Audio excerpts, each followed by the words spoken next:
Sheikh chilli का काम में मन नहीं लगता था। ऐसे भी सही से काम ना करने की वजह से शेख चिल्ली के मालिक ने उसे नौकरी से हटा दिया। नौकरी जाने के कारण शेख चिल्ली बहुत दुखी था। अब उसे दूसरी नौकरी चाहिए थी, इसलिए वह अब दूसरी नौकरी की तलाश करने लगा।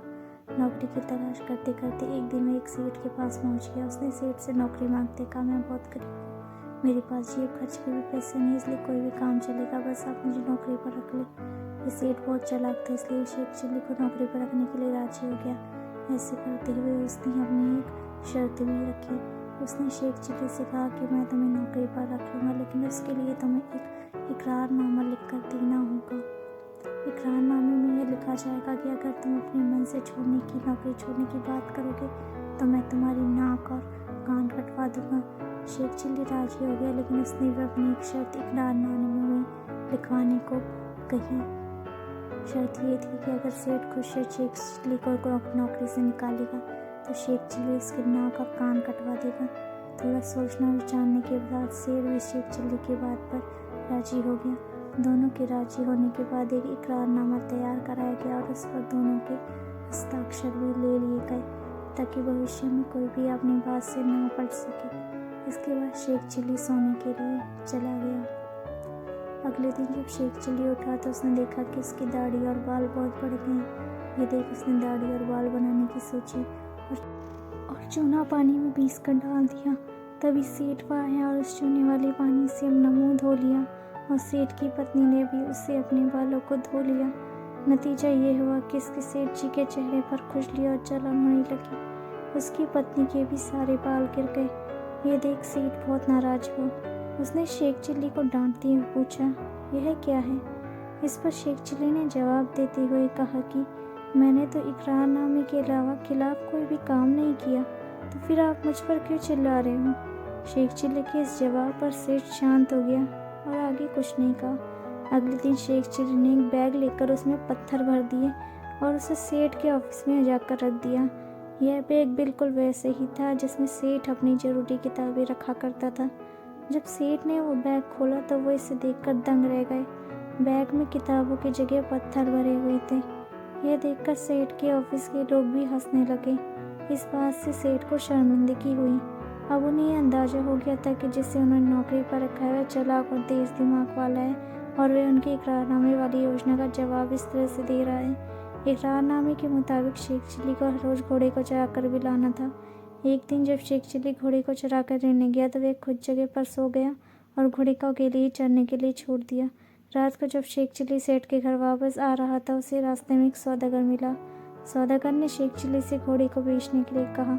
शेख चिल्ली और सौदागर के बीच 40 रुपये में सौदा तय हुआ। इस पर शेख चिल्ली ने सौदागर से पैसे लेकर घोड़ा उसे दे दिया, लेकिन घोड़े की पूंछ काट ली। सौदागर को घोड़ा बेचने के बाद रुपए और घोड़े की कटी हुई पूंछ लेकर शेख चिल्ली सेठ के पास पहुंचा। सेठ के पास पहुंचते ही शेख चिल्ली जोर जोर से चिल्लाने लगा।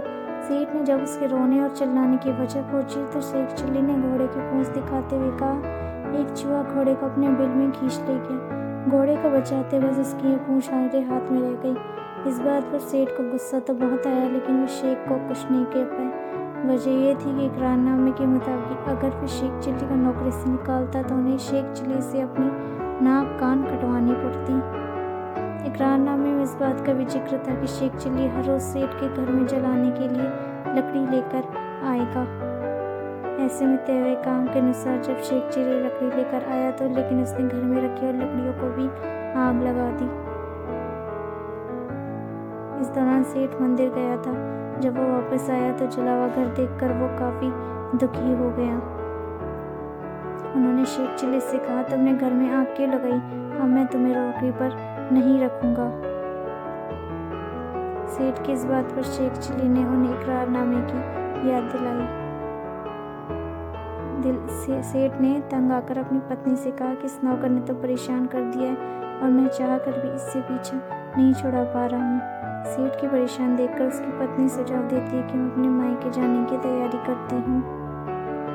आप मुझे छोड़ने जाने के बहाने मेरे साथ एक बक्से में सारा सामान भरकर यहाँ से निकल चलिए, फिर हम यहाँ दोबारा लौट कर नहीं आएंगे और आपको इस नौकर से छुटकारा मिल जाएगा। जब सेठ और उसकी पत्नी बातें करते तो शेख चिल्ली छुपकर उन दोनों की बातें सुन रहा था। वह पहले से ही जाकर उस बक्से में बैठ गया जिसे सेठ अपने साथ ले जाने वाला था।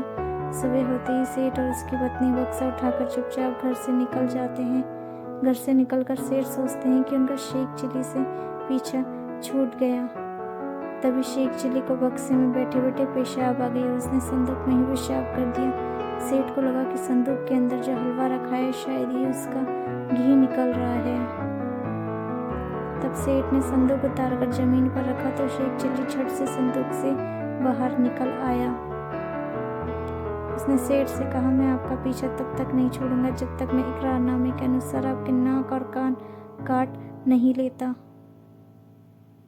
शेख चिल्ली के सामने आने पर सेठ ने शेख चिल्ली से संदूक उठाकर चलने को कहा। शेख चिल्ली ने इसके लिए साफ मना कर दिया। शेख के मना करने पर बेचारी सेठ खुद ही संदूक उठाकर चलने लगी।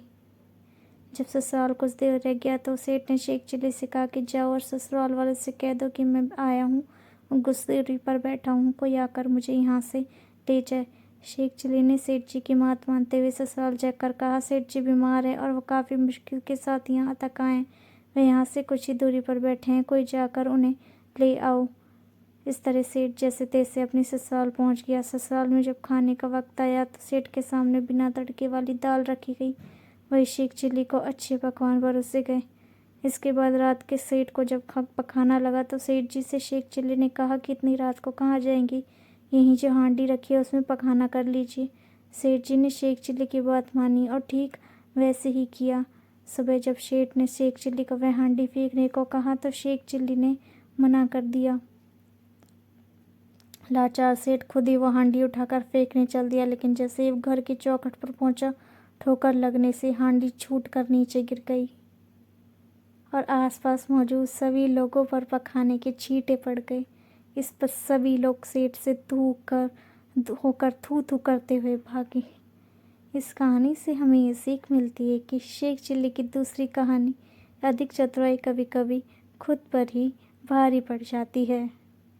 दोस्तों, कहानी अच्छी लगी हो तो चैनल को लाइक और सब्सक्राइब कीजिएगा ताकि आपको इसी तरह की और interesting stories time to time मिलती रहे।